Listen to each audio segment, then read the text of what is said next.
Olá pessoal, retomando então os nossos estudos de processo civil, vínhamos trabalhando com a prova testemunhal, já analisamos vários dispositivos previstos no Código de Processo Civil que regula essa modalidade de prova em espécie, E no último slide que comentamos, falávamos sobre o número de testemunha, o número máximo previsto lá no 357, parágrafo 6º, de que cada parte pode arrolar até 10 testemunhas, sendo no máximo 3 para cada fato, E comentamos também a possibilidade do juiz inquirir pessoas, que são referidas, que são mencionadas nos depoimentos das partes ou de testemunhas, visando ali a elucidação de algum ponto ainda controvertido.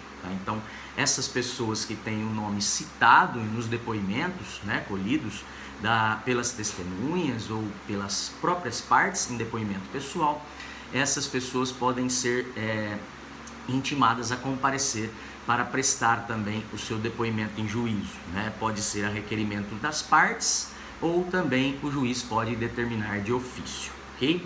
E paramos então quando iríamos comentar a respeito da acariação das testemunhas, A acariação é um procedimento voltado a esclarecer pontos de divergência nos depoimentos entre testemunhas, ou nos depoimentos das testemunhas com as partes, Então, isso tem assento no 461 do Código, Essa possibilidade de se formalizar, de se realizar uma acariação, das testemunhas, e isso pode se dar de ofício também, ou a requerimento das partes, E o juiz, então, ele fará a acariação de 2 ou mais testemunhas, ou das testemunhas com a parte, Ou seja, ele irá proceder essa acariação com relação àqueles que deram depoimentos divergentes nos autos, Essa acariação, ela vai caber nesta hipótese, então, Quando houver divergência nas declarações a respeito de um fato importante, a respeito de um fato que influi na decisão da causa, ok? Com relação à acariação, então, vamos ao 461, para ver o que ele menciona.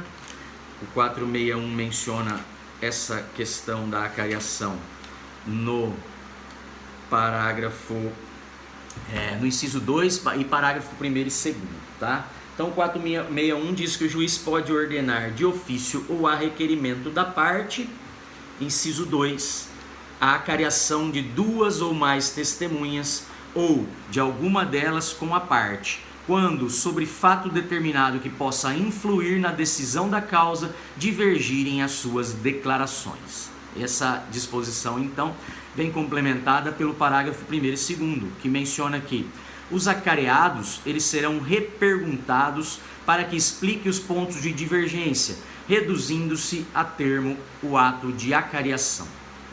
Ou seja, as testemunhas, então, elas vão ser reperguntadas a respeito daqueles pontos de divergência, e essa declaração é depois reduzida a termo.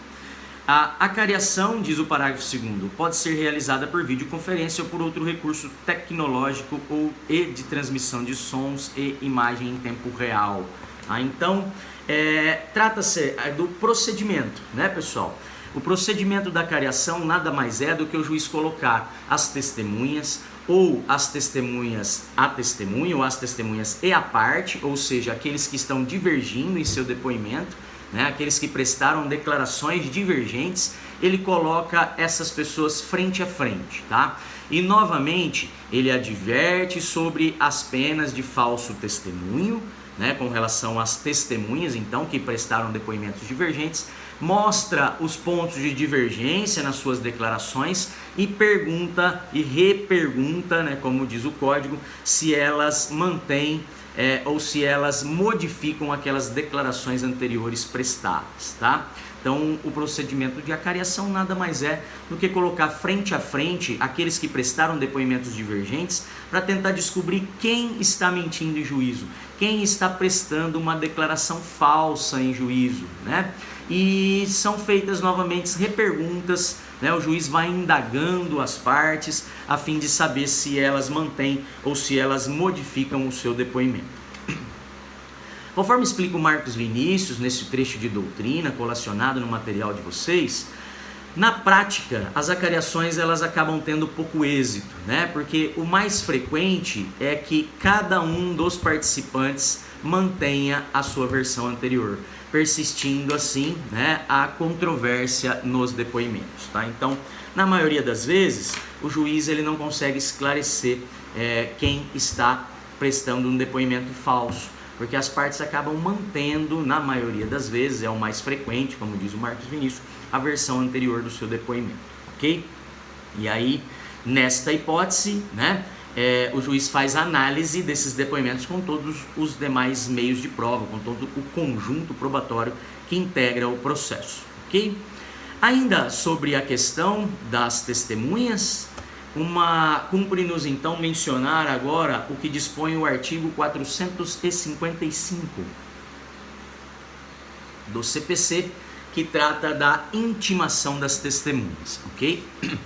Valendo lembrar que se na acariação a testemunha modifica o seu depoimento, ela pode responder por crime de falso testemunho, tá? Então, na maioria das vezes elas acabam mantendo, né? Uma vez eu atendi um cliente no escritório que estava respondendo, né, por crime de falso testemunho. Foi prestar um depoimento como testemunha numa ação de aposentadoria de rural, né, e mencionou lá alguns fatos que ele tinha conhecimento, porém o seu depoimento divergiu com o do outro testemunha e o juiz então procedeu à acariação. Quando o juiz apertou, né, e mencionou que sairiam de lá presos, né, por ter prestado um falso testemunho, uma dessas testemunhas, ou melhor, esse que me procurou, veio então a dizer que não era aquilo, que a versão do fato era outra, né, e que aquilo ele mencionou no intuito de ajudar a parte que havia rolado no processo de aposentadoria, tá? Então, dali ele saiu direto para a delegacia, onde foi instaurado então o inquérito policial, e ele veio depois responder por crime de falso testemunho, quando ele nos procurou então para atuar nesse processo crime, ok? Falando então, pessoal, do dispositivo do 455 do Código. O 455, ele menciona a questão da intimação das testemunhas para audiência de instrução e julgamento. Diz aqui o 455. Cabe ao advogado da parte informar ou intimar a testemunha por ele arrolada do dia, da hora e do local da audiência designada, dispensando-se a intimação do juízo.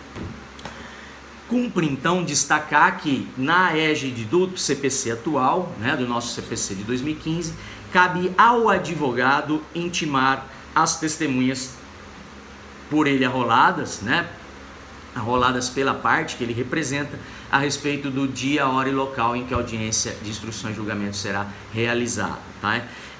Ele deve intimar e deve comprovar nos autos, né? Isso é o que menciona o parágrafo 1º. Então, a intimação do juízo agora ela é excepcional nessas ações onde os advogados, né, particulares, advogados privados, né, não a advocacia pública, mas os advogados privados, eles atuam no processo, tá? Diz aqui então o parágrafo 1º. É lícito... Opa, estou no dispositivo errado.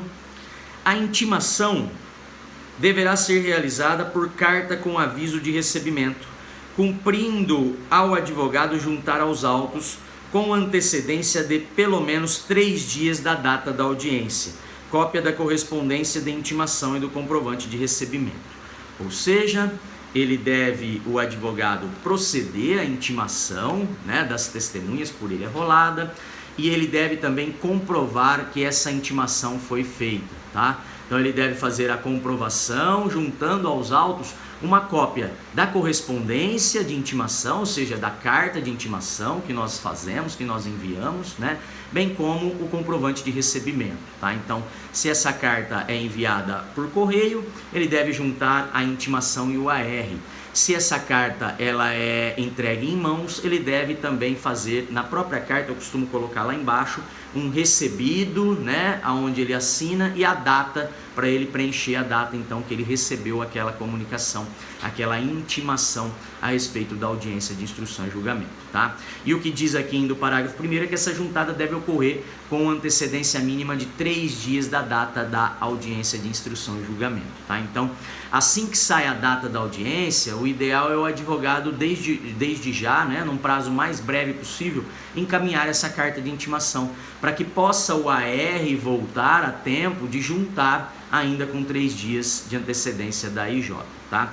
Caso não ocorra, junta então a carta de intimação, costuma às vezes o AR às vezes demora a retornar, né? Eu junto a carta de intimação e junto aquele comprovante de pagamento das despesas do correio e menciono para o juiz que não pude juntar o comprovante de recebimento porque ele ainda não foi devolvido, não retornou, ok? Outra questão, e aí eu volto então no próximo vídeo para comentar a respeito dos demais parágrafos do 455.